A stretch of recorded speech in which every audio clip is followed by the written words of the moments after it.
Hello everyone, আসসালামু আলাইকুম। শীতকালে গ্রামের সকাল মানেই একটু কুয়াশা, একটু ঠান্ডা, আর তার মাঝে পাতার ফাঁক দিয়ে এসে পড়া নরম রোদ। মাঠের আল ধরে হাঁটলে দেখা যায় বয়স্ক মানুষ থেকে শুরু করে ছোট ছোট বাচ্চাদের সবাই রোদ পোহাতে বসেছে। এই রোদে যেন আলাদা একটা শান্তি আছে। শহরে এমন রোদ পাওয়া যায় না। রোদ পোহানোর সময় সাথে একটা কাপ, আর তার ভেতরে ধোয়া ওঠা গরম চা। চায়ের গন্ধের সাথে মিশে থাকে আদা, দারচিনি, হালকা সুবাস।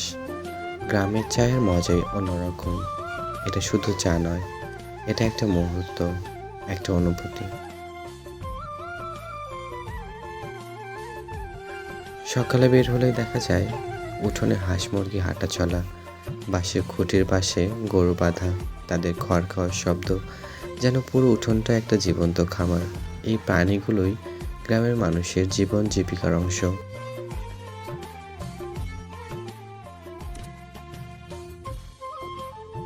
গ্রামের পরিবেশ মানে সবুজের খেলা, নারকেল, আম, কাঁঠাল, পেঁপে, সুপারির সারি সারি গাছ, আর মাঝে ভোরের পাখির ডাক, কোকিলের সুর, আর হালকা শীতের বাতাস।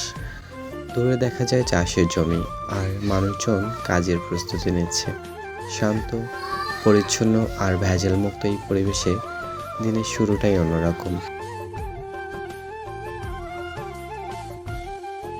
শীতের শেষে মাঠ ভর্তি থাকে পাকা ধানের সোনালি রঙে। সব মিলিয়ে গ্রামের সকাল হয়ে ওঠে আরো প্রাণবন্ত।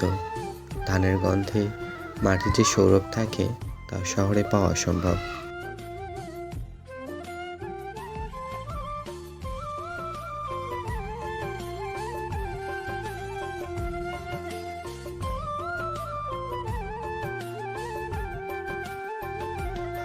শীতের সকালে মাছ ধরা হয় বিল, জলাশয় থেকে। তাছাড়া কিছু মাছ বাড়িতে নেওয়া হয়, আর কিছু মাছ রোদে দিয়ে শুটকি করা হয়।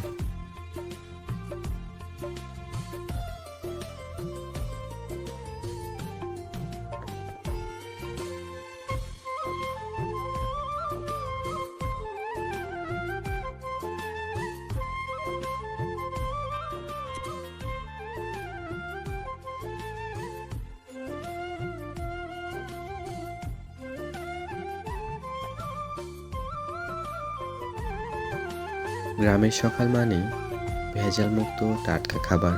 চুলে রান্না হচ্ছে পালং শাকের তরকারি, যা সকালে খেতে তৃপ্তি এনে দেয়। শীতের সকালে গরম ভাতের সঙ্গে মাছ ভর্তা, পালং শাকের তরকারি এবং মাছ যেন অন্যরকম একটি তৃপ্তিদায়ক খাবার। এই স্বাদ ভোলা যায় না। পুরো পরিবার একসাথে বসে খায়।